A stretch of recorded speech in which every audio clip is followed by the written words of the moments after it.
ทีมเซิร์ฟจาว่าในวันนี้เอาจริงดีใจมากๆครับเพราะว่าพูดตรงคือมาไกลกว่าที่คิดไว้มากๆเหมือนกันครับคือคาดหวังไหมคาดหวังแหละคาดหวังเลยแล้วก็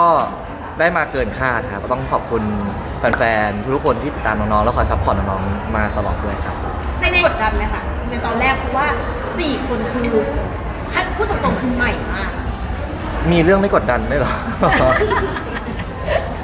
เอาจริงคือกดดันไหมหรอนิวกดดันทุกเรื่องอยู่แล้วครับเพราะว่ายิ่งคาดหวังกับ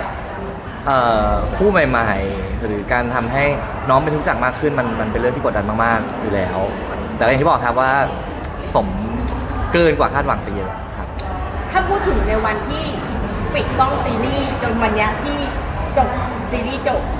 ความคาดหวังที่นิวมันเป็นอย่างไรตอนนี้คือปล่อยได้สบายใจมากๆคือเรียกว่าแบบ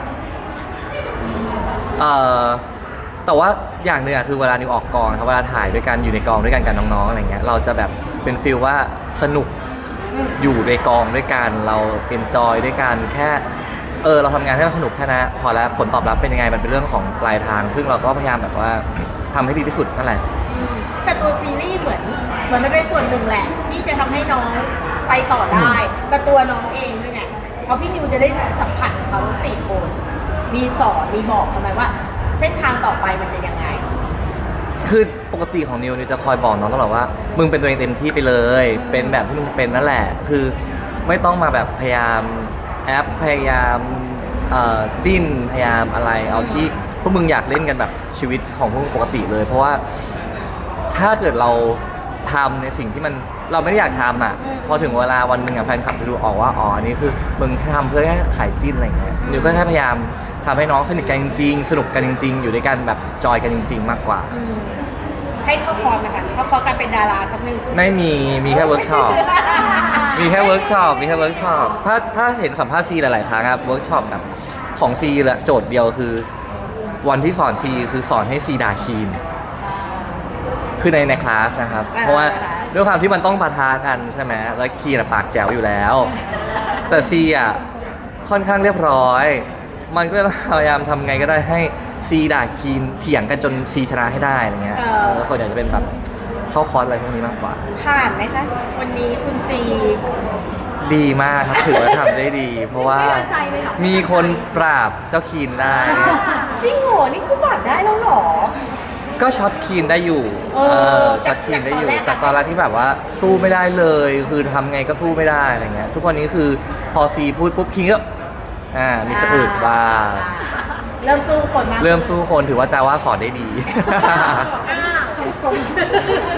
สรุปคือให้คนที่สอนจาว่าเขาไปแอบสอนกันเองแต่พี่นิวรับรู้ไม่รู้เพิ่งรู้ตอนที่เห็นน้องสาวเมื่อกี้ภูมิใจนะคะในเด็ก4คนภูมิใจมากครับจริงๆเป็นกอง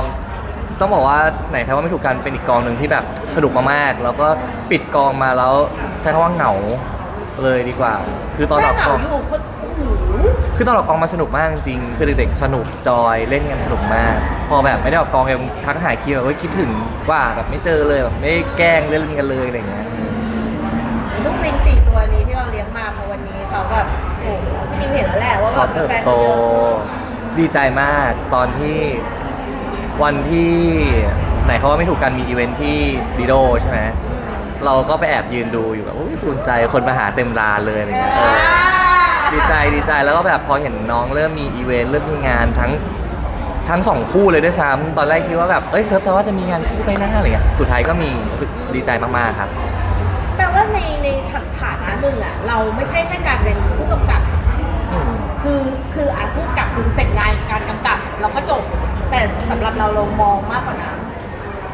จะว่าอย่างนั้นก็ได้เพราะว่าเอาจริงทุกเรื่องที่ทำนะครับก็อยากให้น้องๆไปต่อได้มีงานมีฐานแฟนคลับใหม่ๆมีครอบครัวที่ใหญ่ขึ้นอะไรเงี้ยเราก็คาดหวังแบบนั้นทุกๆงานกับทุกคู่ที่เราทำมีเรื่องต่อไปกับพี่นิวคู่ไหนไปคู่ไหนไม่ไงก็คือมีการเติบโตไปเรื่อยๆมีเรื่องต่อไปกับพี่นิวด้วยใช่ไหมอะไรอย่างนี้แรงๆอะไรอย่างนี้หรือเปล่าเมื่อกี้จะว่าพูดแล้วฝากคุณไม่ทำให้หนักใจไม่คือปีนี้นิวทำเด็กหมดเลยอันนี้คือโตเกินไปแล้ว ทำเด็กหมดเลย เอาก็แล้วเด็กแอลมอนโปเกตใช่ไหมแอลมอนโปเกตคู่หนึ่งมีโชโกแลตต้าอีกคู่หนึ่งแล้วก็มีลูกมิกอีกคู่หนึ่งไงก็มีแต่เด็กๆ เป็นมัธยมล้วนเขาขึ้นมหาลัยกันแล้วพวกที่เขา graduate กันแล้วเออ ทำไมถึงรู้สึกว่าอยากทำโอเคไม่ได้อยากหรอกแต่หมายถึงว่าเราอยู่ในเจนที่พี่นิวคือทำเด็กใหม่ส่วนใหญ่จะเป็นเด็กใหม่หมดเลยเนาะ ที่ผ่านมือมาคือไม่ได้แบบมีแบบโหอ่ะมันโจทย์ยากมากเลยนะ มาเพื่อปั้นเหรอพี่นิว อาจจะเป็นฟังก์ชันนั้นสำหรับพี่ถาอาจจะเป็นนะ ให้การบ้านเราแบบนั้น ให้กันบ้านไหมจริง ๆเขาก็ไม่ได้ให้เป็นการบ้านครับพี่ถาก็แค่บอกว่าพี่คาดหวังนะ คำเดียวอะไรประมาณนั้นครับ คือโดยปกติรับงานโดยที่ว่ารับมาแล้วก็มีประโยคต่อไปว่า พี่คาดหวังนะ อ๋อ อย่างนี้แสดงว่าแฟนคลับนี่คาดหวังทั้งหมดแล้วนะแฟนคลับทุกคนที่รอคอยทุกเรื่องคาดหวังหมดแล้ว มันกดดันเหมือนกันเอาจริงๆพูดตรงๆว่ากดดันมากยิ่งแบบพอหลายๆเรื่องผ่านมาแล้วแบบหลายๆคู่ไปต่อได้อะไรอย่างเงี้ยพอต้องทำคู่ใหม่ก็จะถูกคาดหวังว่าน้องต้องดังแน่ๆน้องต้องมาแน่ๆอะไรเงี้ยแอบกดดันนะเอาจริงๆแล้ว แปลว่าคำว่าพี่คาดหวังนะ มันมีสองในหน้าคือหมายถึงว่าเขาก็รู้สึกว่าฝากไว้กับเราได้กับอีกเรื่องนึงก็คือแบบว่าเหมือนกดดันเหมือนกัน แต่เราต้องทำให้ได้ เออ ที่เขาหวัง เป็นฟีลเขามั่นใจแหละเอาตรงเขาคงมั่นใจแหละ พี่นิวหนักใจไหมอะพอแบบพอพูดมาปุ๊บแล้วพอเด็กด้วยแฟนคลับด้วยเหมือนกับ ชินแล้วครับ เอ้ยเลิศนะ ใช้คำว่าเริ่มชินคือเรื่องแรกอะคือชอกาเชพูดกัน กดดันมาก แล้วก็เป็นมาเรื่อยๆ พอมาหลังๆก็รู้สึกว่าโอเค ไม่ต้องพูดแล้วแหละ รู้อยู่ดีว่าคาดหวังอะไรอย่างเงี้ย แสดงว่าเราก็มั่นใจ ไม่มั่นใจ คือเอาจริงๆเราไม่รู้หรอกว่าปลายทางมันเป็นยังไงอย่างที่บอกว่านิวพยายามให้ในกองบรรยากาศมันสนุกสนานที่สุด เพื่อที่แบบเด็กๆจะได้ใช้เสน่ห์ของตัวเองได้ดีที่สุด คือถ้าเด็กๆแบบเล่นกันด้วยความเกรงหรือด้วยความแบบมันก็จะแบบไม่ได้เห็นมุมที่มันชายออกมาขนาดนั้นนะครับคือนิวพยายามละลายพฤติกรรมเด็กๆให้เป็นตัวเองผสมกับตัวละครแล้วก็ให้น้องกล้าเล่นกล้าทำแบบเวที่ตัวเองมั่นใจไปเลยอะไรอย่างเงี้ย มันมีทริคไหมคะ ไม่มีครับ เพราะว่าแบบถ้าต้องบอกตอนนี้คือแบบซีรีส์วัยรุ่นที่มีเด็กใหม่ อืม มันเยอะมากอะ อืม ซึ่งพี่นิวอะทำแบบนี้มาตลอด ใช้คำว่าพยายามอย่างที่บอกเลยพยายามให้น้องแบบเป็นตัวของตัวเอง แสดงในมุมที่ตัวเองมั่นใจที่สุดแค่นั้นเลยครับอาจจะเพราะว่านิวพยายามทำความรู้จักกับเด็กๆทุกๆคนคือเด็กสมมติเด็ก10 คนใช่ไหมครับก็จะมี10เนเจอร์ที่มันต่างกัน เวลาเราคุยหรือเราบรีฟหรือเวลาเราสอนเขาหรืออะไรเงี้ยทั้ง10 คนก็ต้องใช้วิธี10 แบบที่ต่างกันเพราะฉะนั้นนิวพยายามทำความรู้จักกับเด็กแต่ละคนให้ได้มากที่สุดว่าใครต้องพูดภาษาไหนใครต้องใช้วิธีไหนอะไรเงี้ยมากกว่า ในมุมหนึง อย่าตีกัน ไม่ใช่ในมุมหนึงแปลว่ามันไม่ได้เป็นแค่การเป็นผู้กำกับทีเดียวมันต้องใส่อะไรเข้าไปมากกว่านั้นเพราะถ้าเป็นผู้กำกับคือการกำกับ ก็กำกับนิวก็กำกับ แต่ ใช่ ว่าอันเนี้ยคือเราต้องเรียนรู้กับความที่เป็นตัวเขา แต่ผู้กำกับต้องรู้จักความเป็นมนุษย์ของแต่ละคนอยู่แล้วไง นิวก็พยายามแบบว่าเรียนรู้ว่าเด็กแต่ละคนเป็นยังไง มีเสน่ห์ตรงไหนทำแบบนี้แล้วน่ามองหรือไม่น่ามอง จะได้บอกน้องได้ว่ามึงทำแบบเนี้ยดูดีกว่า มึงทำเล่นเวนี้มึงชายกว่านะอะไรเงี้ย ก็จะเป็นตบๆเข้าๆประมาณนั้นมากกว่าครับ แสดงว่าต้องทำความรู้จักแบบเลเวลสนิทสนมเด็ก ก็สนิทใช่ ถ้าสังเกตนะครับทุกๆเรื่องที่เราอยู่ในกองด้วยกันยิ่งของ JMTV ใช่ไหม VR สายรหัสอย่างเงี้ยนะโมเมนต์ที่เราถ่ายกันถ่ายทำกัน มันเป็นช่วงที่เราก็สนิทกับเด็กเด็กก็สนิทกับเรา ทุกคนสนิทกัน แต่ว่าพอมันจบกองอ่ะทุกคนก็แยกไปทำงานกันต่อไปเจอเพื่อนใหม่ๆกันต่อ เราเองก็เจอเด็กใหม่ๆกันต่อแล้วก็จะอย่างเงี้ยไปทำกันไปเรื่อยๆเรื่อย ไม่ได้ยึดติดอะไร ๆไม่ได้ยึดติดอะไรใช่ ช่วงระยะหนึ่ง ใช่คนทำงานด้วยกันเจอกันตั้งหลายเดือนจะไม่สนิทกันก็แปลกอ่ะใช่ไหม แต่เราก็จะได้เห็นไงว่า เด็กที่เราสนิทด้วยวันนั้น เด็กที่เรา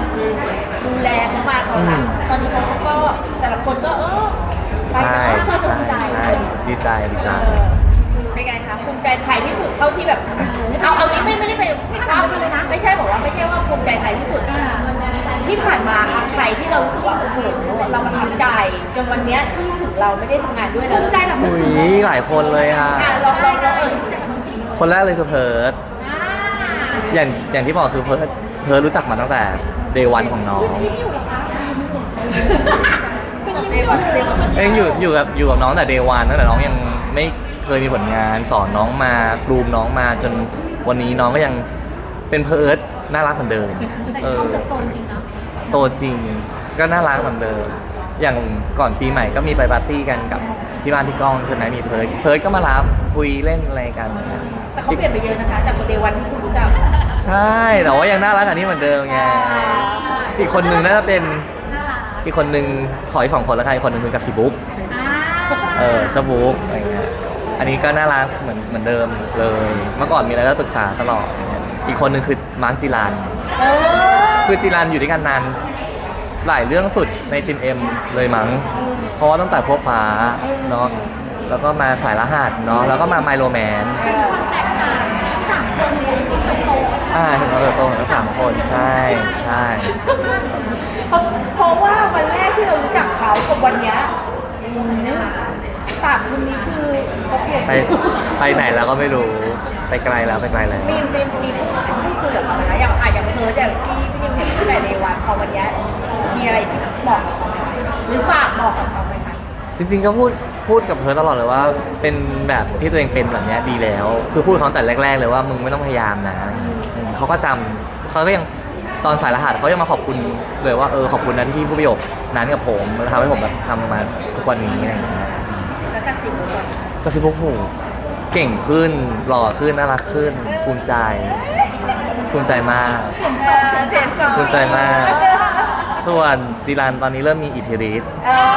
อันนี้ที่เห็นความแตกต่างเรื่องเนี้ย เหมือนอย่างที่คีนเจอซีเลย สอนให้สู้คนแต่สู้กูคนแรกเลย อัน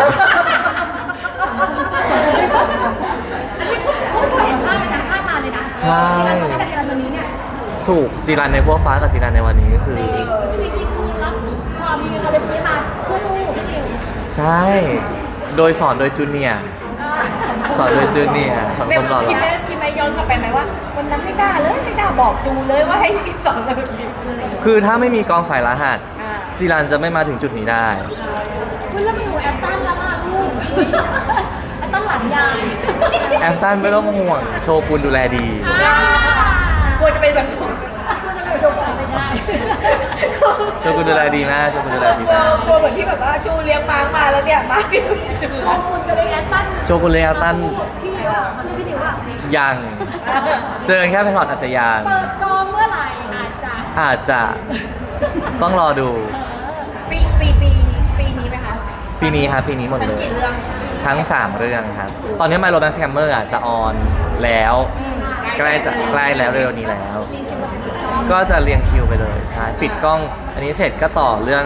นี้แล้วก็ต่อเรื่องนี้ก็ต่อเรื่องนี้ทีละเรื่อง พี่นิวไม่ใช่ครับเวลาใช้เงินหรือไม่ มีอาทิตย์2 อาทิตย์ก่อนเปิดกล้อง เวลาใช้เงินแค่นาน มีไหมถ้าให้พูดถึงเอาเป็นแบบ ไม่จำเป็นต้องเป็นเจนิคเป็นคูได้ มีคนคู่ไหนไหมที่พี่นิวแบบ อยากที่จะแบบลองร่วมงานด้วย ได้ก่อนเราร่วมงานไม่เอาที่แบบว่าอยู่ในลิสต์เขาไหนเอาที่ยังไม่อยู่ในลิสต์ ที่แบบเราเห็นแล้วรู้สึกว่า อยากที่ร่วมงานกับคู่นี้จังอะไรเงี้ย เฟิร์สเข้าตังค์ อืม อยากทำดราม่าอย่างที่บอกอย่าพูดตลอดว่าอยากทำดราม่า พี่นิว ทำไม อยากท ทำไมรู้สึกว่าพอทำดราม่าแล้วคิดถึงคู่เนี่ยครับ เพราะว่าน้องเล่นกันถึง อืม พอน้องเล่นกันถึงคือทำดราม่าจริงๆอยู่จิมทีวีไม่ค่อยได้ทำดราม่าแต่ว่าโอเคในเรื่องมันก็มีซีนแบบเศร้าบ้างร้องไห้บ้างอะไรเงี้ยเราจะเห็นเด็กหลายๆคนที่ทั้งง่ายๆ ทั้งเค้นยากๆอะไรเงี้ยแต่พอเป็นเฟิร์สเข้าตังก็ฟีลแบบว่าน่าจะคุยแล้วทำงานได้ง่ายในพาร์ทนั้น คือ พี่นิวมันมีอันนึงที่อาจจะพอพูดถึงเขาตามแล้วหลายคนอาจจะรอคอยทุกคนอาจจะอยากเห็นเขาตามมาเล่นกับพี่น้องกา น้องกาการพา ที่มีมองมีโอกาสไหม โหไม่รู้เลยอะแต่การน่าร่วมงานด้วยเพราะการน่ะเก่ง อยากไหม อยากมาก จริงๆการเป็นอีกหนึ่งคนที่รู้สึกว่าแบบอยากทำอะไรยากๆให้ชีเล่นอะไรเงี้ย ก็เหมือนเขาตามเคยพูดว่าอยากแบบไม่ใช่น้องไม่ใช่คำแต่ว่าอยากเล่นด้วยการไม่ใช่สายแบบ สายแบบเข้มข้นเข้มข้น พี่ว่าไงยังไงดี ถ้าพี่ถาให้โอกาสทำดราม่าก็จะขอบคุณ คือพี่นิวอยากทำดราม่า นิวไม่ได้ทำดราม่ามานานมากนิวถนัดดราม่านิวไม่ได้ถ่ายคอมเมดี้ เหรอเหรอ ใช่นิวถนัดดราม่าแต่ว่าไม่ได้ทำดราม่า ไม่รู้จะคุณจะตั้งแล้วนะเรื่องนั้นน่ะ ไม่เรื่องนั้นมันไม่ใช่ดราม่า ไม่มีกลิ่นเหรอ เรื่องนั้นมันคือแรงบันดาลใจของกันและกันสัญญานะไม่ร้องนะ เป็นความอิ่มเอมใจ บอกว่า ใช่เพราะว่าเป็นความอิ่มเอมใจ เพราะทุกคนพอบอกว่าเป็นที่นิวปุ๊บแล้วเนื้อเรื่องจากตลอดมันดูทรงๆแบบน้ำตามัน ไม่เห็นมีซีนดราม่าเลยในพลอตก็คือทุกคนสองคนให้กำลังใจซึ่งกันและกัน นั่นไงอ่ะดิจิตอลฟุตบอกว่ากับกดแม่ เราย้อนกลับไปตอนที่บอกว่าอยากทำดราม่าเนี่ยเป็นคนแบบอะไรที่พี่นิวเห็นในตัวสองคนอะ คือเขาต่างนิวรู้จักตั้งแต่น้องเข้าเจมินทีวีแล้วตั้งแต่เล่นนาติของผมเรื่องแรกเลย แล้วก็เห็นพัฒนาการเห็นฝีมือการแสดงมาตลอด แล้วของพี่เฟิร์สเองก็เราก็เห็นว่าแบบน้องก็เก่งขึ้นเรื่อยๆพัฒนาสกิลมาเรื่อยๆกับทุกๆเรื่องที่ทำแล้วรู้สึกว่าถ้ามีโอกาสก็คงอยากร่วมงานด้วยกับคู่นี้ อยากให้ดราม่าขนาดไหนขมเบอร์ไหนขมไม่คลายหรือขม เอาให้ขมแล้วคายพี่ถ่ายทำก่อนแซวเล่น ก็คืออยากต้องแบบมี ใช่ มีนอกบ้านไหมคะ นอกบ้านเหรอ นอกบ้านยังเป็นนูนิวครับนูนิวก็เป็นคนที่รู้สึกว่า จองไว้แล้วนี่ใช่ไหม ใช่นูนิวเป็นเด็กอีกคนหนึงที่รู้สึกว่าน้องทำได้ทุกอย่างจนรู้สึกว่าอยากลองเอาน้องมาทำอะไรหลายๆอย่างที่น้องยังไม่เคยทำ แล้วถ้าเมื่อกี้เฟิร์นเข้าตามมองดราม่าแล้วนิวมองอะไร นูนิวก็ใส่ดราม่าอยู่นะ พี่นิวเขาถนัดซิกเนเจอร์ นูนิวร้องไห้น่ารักน่าสงสารไม่ใช่น่ารักจะบอกร้องไห้น่ารักอะไรวะร้องไห้น่าสงสาร ก็คืออยากที่จะร่วมงานกับ ใช่ แต่ต้องรอกี่ปีแสน พี่บอกเรา3 ปีแล้วไหม โอ้กับนูนิวมา3 ปีแล้วตั้งแต่นิ่งเฮีย ไม่คือดาราโอเครอคิวผู้กำกับเลยนะรู้ เอ ยัง อกับนัด รู้ยัง ก็อยู่บ้านนี้แหละยาวๆขอแค่มีแบบโปรเจกต์เล็กๆMV ก็ได้ กันนิวไปไหน กับนูนิวกับนูนิว โทรหาดู ลองดู ตอนลงสาสูนได้มาร้องเพลงให้ไงดีใจมาก ถ้าผมพูดอย่างนี้แล้วปุ๊บไม่ใช่จบแค่ในสิ่งมียูทูบเบอร์ด้วยบ้านหนูเปิดหรือเปล่าคะ ยัง เปิดหรือเปล่าคะ ยัง ยังไม่มีหรอหรือยังไม่พูดเอาแล้ว ยังไม่มีอัปเดต เอาแล้ว ก็คือปีนี้น่าจะ3 เรื่อง ใช่3 เรื่องครับ แล้วก็มีโปรดิวซอฟโซลัมทีไงซอฟโซลัมทีก็โปรดิวแมกกี้บาร์ เขาแวะถาม forever 2ยังไงสิ ตอนนี้กำลังเข้มข้นครับจริง ๆ ก็ดีใจคือตอนแรกก็คิดว่าแบบพอมันเป็นพาร์ทของต้นฟ้าใต้ฝุ่นใช่ไหมมันมีความดราม่าเยอะก็กลัวว่าแบบคือสังคมเดี๋ยวนี้ไม่ค่อยอยากเสพดราม่าพอเจอเรื่องดราม่าก็กลัวจะขายไม่ออกอะไรเงี้ยแต่ว่าคนสนับสนุนเยอะนะ นิวย้อนแย้งนะสมมติจะพิเศษดราม่าแต่คุณอยากทำดราม่าน านๆทีนานๆ1 เรื่อง อ่าน านๆทีสักเรื่อง ไอซีรีส์เนี่ยคือดราม่ามากนะในลึก ใช่ก็เลยคิดว่ากลัวแบบคนจะไม่เสพหรือเปล่าแต่ว่าฝั่งแพลตฟอร์ม ก็อัปเดตของแบบยอดยังเกิดขึ้นทุก EP เลยนะก็แบบขอบคุณแฟนๆที่ติดตามด้วยใช่ มาพร้อมความคาดหวังแหละเพราะว่าเมื่อซีซั่นที่แล้วคือกระแสมันแรงมาก พอเปิดตัวมาหลังจากที่เราเช็คอะไรต่างๆพอใจไหมคะ เอาจริงๆก็มีแอบติดบ้างเล็กๆเหมือนกัน เพราะว่าโอเคจากพาร์ท 1ที่เราทำคาแรคเตอร์ทั้งหมดมาใช่ไหมครับพอพาร์ท 2มันเล่นสนุกเกินไปหน่อยมันก็เลยมีเพี้ยนไปบ้างอะไรอย่างเงี้ยก็แอบเสียดายนิดนึง อันนี้คือที่นิวเช็คในโซเชียลด้วย เช็คในโซเชียลด้วยใช่ก็จริงอย่างที่เขาว่าก็ไม่เถียง ก็ยังรู้สึกว่าแบบไม่แต่ว่าพอเราปล่อยมือแล้วเราก็ต้องไว้ใจคนที่ทำให้เราใช่ งั้นขออนุญาตถามเพราะว่าหลายคนแฟนๆหลายคนก็จะรู้สึกว่าสิ่งที่พี่นิวติดเนี่ยแฟนๆบางคนก็ติดแล้วเขาก็จะรู้สึกว่าทำไมซีซั่นนี้ไม่ท